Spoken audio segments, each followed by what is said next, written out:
All right, so for those of you that don't know me, my name is Felicia. I've been going to the church for a little bit over a decade now. I have two boys. One is 19. His name is Luke. And then I have a 7-year-old named Clay. I want to thank each and every one of you for allowing me to be here tonight. It is an honor to speak in front of you. It's also to share my story is difficult, so I'm going to cry a lot because I'm a girl. So bear with me. My testimony, it's not going to be very traditional. I was saved at a young age and then did nothing for the Lord for a long time, and then here we are. I am going to leave some things out. My past is very shady. It's something that I've tried to, for a long time, forget as opposed to deal with.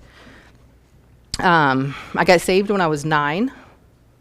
It took me about 20 years to get back on the path, and then I fell off, and then here I am, okay?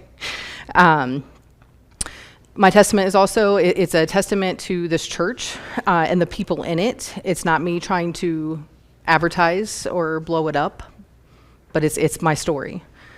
My past is a lot of me trying to fill voids with sin as opposed to with the Lord. I want you to keep in mind that during my journey, I regrettably hurt a lot of people. So I don't want my story of coming back to the Lord to ever take away from any of them. All right, I'm also going to say some things that don't shine a good light on my parents, but please know that I have daily worked on a relationship with my mom to try and improve that now. I'm sorry, Jen told me to speak up, and I got nervous. All right. All right, so I work in mental health up in Canton at Phoenix Rising. I've been there a little over 15 years. My goal in life is to work with people with addictions, and that's just how I ended up. All right, so my brother and I grew up with parents who had multiple addictions, everything from alcohol to gambling to porn to pills to nicotine. You put anything in front of my mom and she would try it. Therefore, it's like mother, like daughter. So I tried quite a bit of stuff from a very, very young age. Family was never financially, emotionally stable. There was never any stability presented to us. My parents would frequently argue and hid nothing from us. My mom would vent to me about her relationship issues with my dad. I was in elementary school when she was doing this, and I now know that this is because I was her only friend at the age of 6, 7, 8, probably now, like her only friend. So she told me things that were hard for a 6-year-old to handle when they're talking about divorce and abuse and alcohol and just all of it. She would talk to me about their sexual relationships. They would have pornography in the house, as most of us have, just our regular DVDs. Well, I guess back in the 90s, you'd have all your movies out. They would have it just out. It was just available. All right, it was used in my parents' relationship as a way to fix things. They would argue, have sex, and then everything was fine. Nothing was fine. So my mom's parents, my grandparents, they played the positive role in my life. They were there for everything. They took us to church every other Sunday, and at that point, I went to church to get away from my parents. It wasn't to go to church. It was just to get away. I was 9 years old, and I was sitting in one of the pews, and the pastor was going on and on about salvation. It's a church in the South, so it's very brimstone, very fire, very salvation. And I remember thinking, why is he doing this again? I come here all the time. I want something new, repetitive. And then I started thinking, well, maybe I wasn't saved. So then I just sat there and gave my heart to the Lord. I went home feeling kind of special, feeling that different feeling you get, okay, now this is real for me. But when I got home, I told my parents about it, and my mom, for one, was excited for me because she knew exactly what had happened. But then it hit me that not at one point did she sit me down and explain to me what salvation was. My dad became defensive. He was a very jealous human being, and to think that I had another power of authority over my life, it wasn't okay, even though it was God. Let me see. My grandparents, they changed the direction of my life. I don't know where I'd be today if it wasn't for the influence they had on me. They supported me. They provided for me and my brother. They made sure we had food, clothing, our wants. They were gentle yet firm. They talked about Jesus every day. They were thankful and content. They took us to school every day. They showed up for every school activity. After having both of my children, even I'm from North Carolina, so even from 6 hours away, both were highly involved in their lives. Most of my memories of my dad or of him yelling, of him, is just the opposite of my grandpa. My grandpa was my rock. He was for a long time, the only godly man in my life, the only example that I had. And when you have the opposite of that tenfold, you don't usually follow the one, all right? After graduating high school, I joined the military, somewhat to get out from under my parents, but mostly because 9/11 happened. And I spent 6 years in the Air Force as a security forces member, and during this time I got married, and I have my older son, Luke. My ex-husband, Ty, and I, we married quickly, about 6 months into dating. It was very worldly dating. It was not godly dating. The first year was great. We bonded, enjoyed time with friends, did things that married people do. After that year, again, I felt like something else was missing. So I spent I don't want to say my whole life, but a lot of my life missing something, and I kept searching and searching. So I joined the military to try to fill it. That didn't really work. Got married. That didn't work, and you see how this goes. We'll keep going. So then I wanted to have a baby, and so we had Luke. I was not at that time ready to be a mom. I'm not saying that anyone's ready, but I wasn't done being young. I wasn't done partying. I wasn't done trying new things. I wasn't done or ready to prioritize anybody over myself. My ex-husband, he was ready. He completely changed for Luke. He didn't want to do the same things that I was into. He matured at way quicker than I had. It took a toll on our relationship, as I felt like, he didn't care for me. I know how selfish this sounds, just bear with me. All right, he only cared about the child. That was my mindset. He had no focus, on the relationship. And I don't even know if that's true, because I was so selfish that I didn't really pay attention. I felt neglected, and I felt like every ounce of his attention went into Luke. So after Luke was born, Ty's parents came to visit, and I struggled to be around them because of the love and the affection that they showed all of us. It's just not something I was used to. I tried to keep my distance from them. They were supportive, but not overstepping. After they left, I was emotionally drained. I felt like I was shown what a family was supposed to be, and felt completely unloved by the ones that were the people that were obligated to love me. Starting here, I went through just trying to fill those voids, but it just got darker and darker. I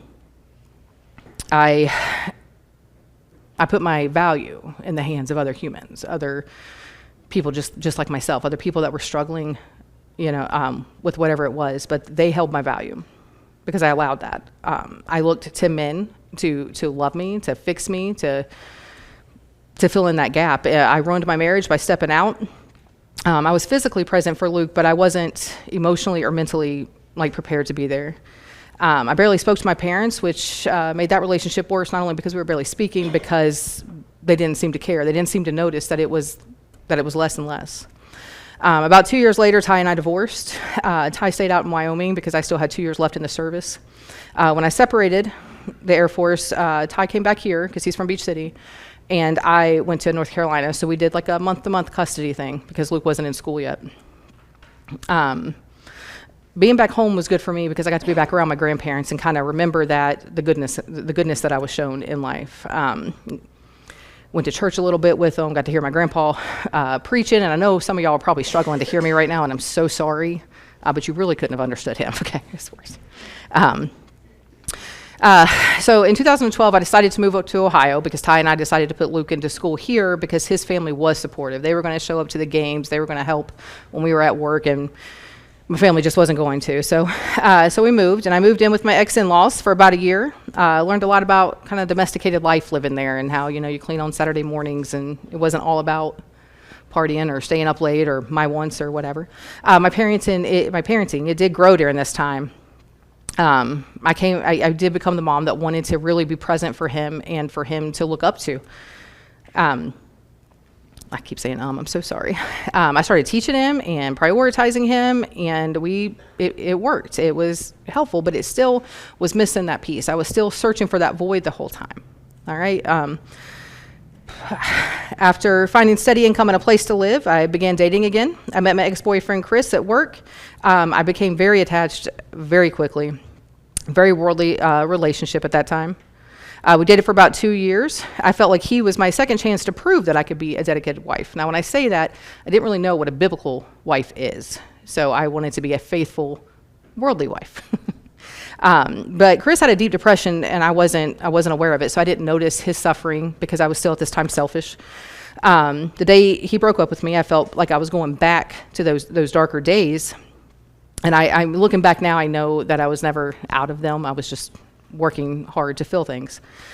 I was heartbroken, but for the first time, I tried to be a good mom by your worldly standards once again. I didn't let the heartbreak affect Luke. He didn't know that I was suffering, that I was going through that hardship, but I felt full of rage and full of hate that I tried to do things right this time, and it still didn't work out for me because I was selfish once again. My priority was to be happy and to be like my friends. It wasn't to be where I should have been. All right. So I called my grandma one day, and she told me to pray about it. That's all she said. And to be honest, it hurt my feelings because I felt like she was just tired of hearing me talk about it, talk about my failed relationship. She just said, pray about it. So I was mad at her. I was like, I will. So I prayed. I prayed, and that's when the Lord started putting church on my heart that I should go. I, at the time, was sometimes going to a Methodist church in Beach City just because it was convenient. It's what you did on Sundays. I took Luke to a Halloween thing at the school, and Denise Wingard was there, and she told me about this church when I asked her. I don't know how it came up, but that Sunday we came. And when we got here, though, there was like a band on stage, and music was really loud. It was not my kind of thing. I grew up in the South with a choir that it's real loud, So I just thought the church was like a more liberal church, more everything flows kind of church. But my friend Corinne went with me, and she talked me into going again. So I came back, and the preacher that day preached out of Psalms 98:1. Oh, sing unto the Lord a new song, for he hath done marvelous things. So that, to me, that meant, okay, the music's okay. Because it did make me cry. I did get emotional. I was involved with the music, but I felt like maybe I was wrong that I was that way. I continued to show up Sunday mornings. The preacher was preaching out of the book of Romans, slow and steady. I was still struggling, but I learned to give myself a little bit more grace. Even though I had the Lord in my heart for years at that time, I still had the void because I wasn't following Jesus. I was saved, but I was not, that's it. That's as far as I was going to heaven, but I was going to be a janitor, y'all, when I got up there. You know what I mean? All right. So I became invested. I gave church my all. I prioritized it over everything. Over the next few years, I got baptized. I became a member. I went through discipleship. I started discipling. I went through MTT. I was an open and door. I was serving in the kids ministry, and I eventually started leading our Jumpstart program. Luke was involved on Sunday. Yeah, he loved it. I began running towards Jesus, and it was such a freeing feeling because that void was finally, it was gone.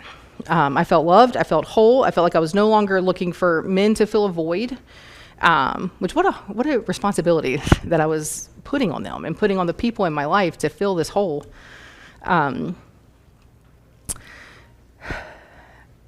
I was struggling with my parents still, the in and out of the relationship, and I didn't understand why they just couldn't be more like a mom and more like a dad that I wanted them to be. So I don't know who it was at the time, but someone asked me if I thought that maybe my parents did the best they could. Maybe because my childhood was better than my dad's. It was more productive than my mom's. So at that time, I was mad again because it's easier to let things like sink in and to try to realize that, hey, maybe I am the one that's wrong here too. Maybe it wasn't just this whole list of people I just gave y'all. Maybe it was me too. And so I talked with some church friends and stuff, and I decided that, I am putting more value on my forgiveness than I put on the Lord's, because he's forgiven the worst in me, and the worst is yet to come, guys. We haven't got there yet. But so I went home, and I went back to North Carolina, and I sat down and talked to them, and I apologized for them. And I don't think they were in a mindset to hear it. I don't think they were ready to hear it, but I was all right with it because I had done my part to help this relationship at some point grow. I'm going to skip ahead to 2018. This is where I might start crying, and just like throughout the whole thing, so bear with me, all right? My grandpa, my human rock, had went out one day to take my mom home, and on his way back, he got lost, and they couldn't find him for, I don't know, about 6-7 hours. His truck had ended up breaking down, and a nurse found him, and he, later on that year got diagnosed with dementia. It was heartbreaking for me because I knew us being out here and not being around him, that he was going to forget me and that he was going to forget Luke. I was going to be forgotten by the only man who set the example of what godly love looked like, the man who taught me how to fish, the one who loved me enough to discipline me, the one who taught me how to be calm in a storm. He was going to forget who I was. And I didn't feel a void during this. I just didn't handle it correctly. So even though I didn't feel that void, I turned to sin for comfort. So in spring of 2018, I found myself pregnant because I used sex as a coping mechanism. It was how I dealt with things. So during that time, because I was pregnant, I stepped down from Jumpstart. I slowly just stepped out of church. All right, I had been going here at that time, I don't know, 5-6 years, something like that. And I was dead set on just, I guess, climbing a ladder. And I think the Lord had tried to get me to humble myself a few times there, because I was struggling with some of the people in my life that weren't coming to church as often too. I didn't understand, why in the world wouldn't you go? I wouldn't give them the grace to understand that they were in a different spot than me, and all I needed to do was shut my mouth, go home, and maybe pray for them instead of judging. So anyway, I ended up pregnant, backed off of everything that I was doing at the church. And then after I had Clay, I didn't stop coming. There was never a point where I just didn't come, but it was very little. It was so little bit that new people had joined the church, and I had no idea who they were, if they'd been whatever. I had such a difficult time dropping my youngest Clay off with the nursery, not because I didn't want to be away from her or anything, but it was the sin behind the situation. It was the shame. It was feeling judged by every single person. And honestly, I'm sure people did judge me, but rightfully so. I'm not perfect in that area. I'm judged too. But every day for a month, this church stopped by my house and brought me food. They never stopped trying. I got text messages to the point where I was annoyed because, let me live in my shame. Leave me alone. It didn't work. They blew up my phone. They were there for me. But sadly, that wasn't what got me back into church. So even harder than discussing having my child, my older one, he began shifting in the wrong direction. He got caught multiple times with marijuana, some with vaping. I don't even know if he knew what he was vaping. I don't know. But he got caught multiple times, and each time we disciplined him. We took the phone, we took the car keys, we did whatever and stuff. But the third time he got caught, I'm like, this isn't working. This is my fault. This is on me. And he's 16 at the time, so I don't want to say, or 15, that he couldn't take any of that responsibility, but I had to. I had to, for once, not blame my parents, not blame any sin, but it was me. So I volunteered to serve more in our children's ministry because I hate to find someone to cover for me, so I knew I'd come. So I started coming more often, and watching your teenager just go down this slope and know that some of it's all of it was on me, overcame the shame because I didn't care what anybody thought of me in the church. I was going to make sure this boy got on a better track. All right, so I did start showing up. We'd sit up in the balcony because I'm a balcony Baptist. So we'd sit up there, and he'd sit up there with us, and every day, I don't know if y'all know Addie Steed, but she would come every Sunday. She would come and try to get him to sit with him. He wouldn't do it, but after about a couple months, he went and sat with the Wingards for a while, sat with Cameron, and then eventually just moved on down there.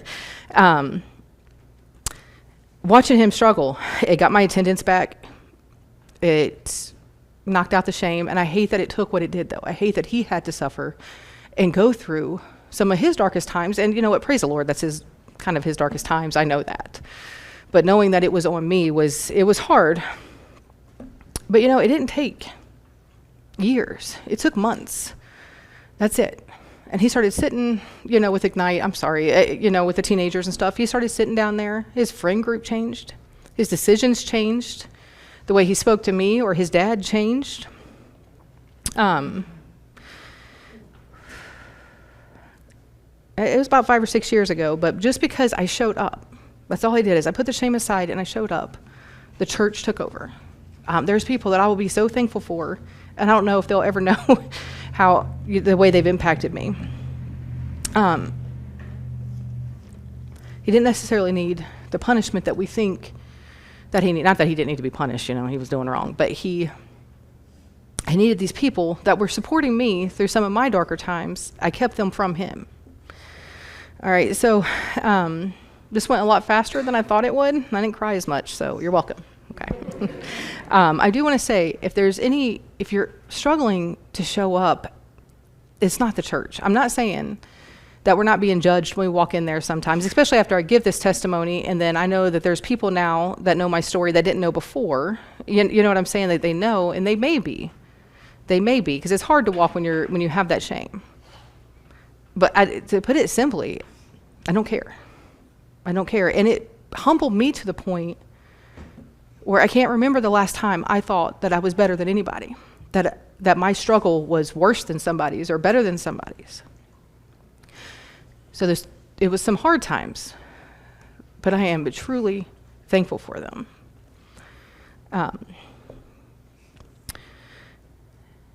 So 2003, in February, I lost my grandma, who was my best friend.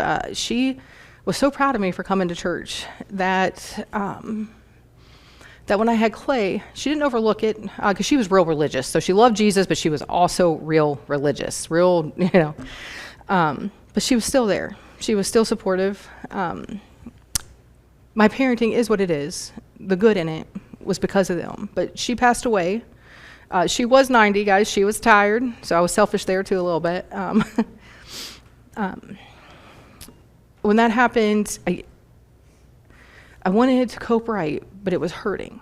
It was difficult, and I had never been taught how to handle pain or the loss that we all experience from a godly standpoint. I have been taught, different sins, which work for about 13 minutes, half hour, an evening, but this time I didn't. I turned to the people in this church, the women that have been so good to me. I turned to them. The Lord has a little bit of sense of humor, and 6 months later, my dad passed. He was an alcoholic, suffered from deep, deep depression. He had cirrhosis of the liver. So within 6 months, I lost both of them, and that Wednesday night, it happened on a Tuesday. Wednesday, I came to church, but I didn't want to talk to anybody. You kind of feel like I want to go, but just leave me be. Mark Davis taught that night, and he taught out of the book of Psalms, and he said, "Precious in the sight of the Lord is the death of his saints." And my dad had got saved that year in March, and I walked out and I was fine. I was still grieving. I was sad. But I was all right because I knew that the same God that I believe in was excited to see my dad, who had been saved for, 5 months before he died. He was an alcoholic. He had just surrounded by sin. But the Lord was excited to see my daddy. And it just changed my outlook. And I walked out all right. I'm thankful for the struggles that have led me to where I'm at. I try to start each day with prayer. I fail frequently, but that's my goal, is to get up each day and pray and just to be thankful for the life I do have, for the blessings I have, for the people that are in my life.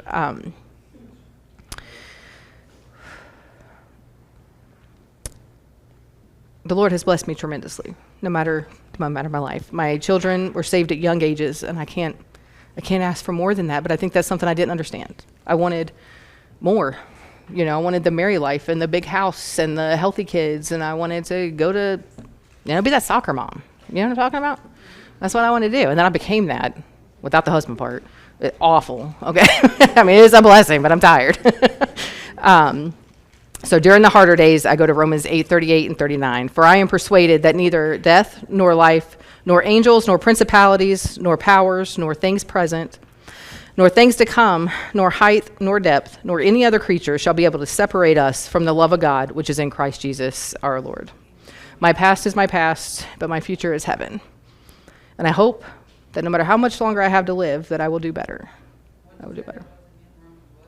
That is Romans 8:38-39. I want to live in that promise.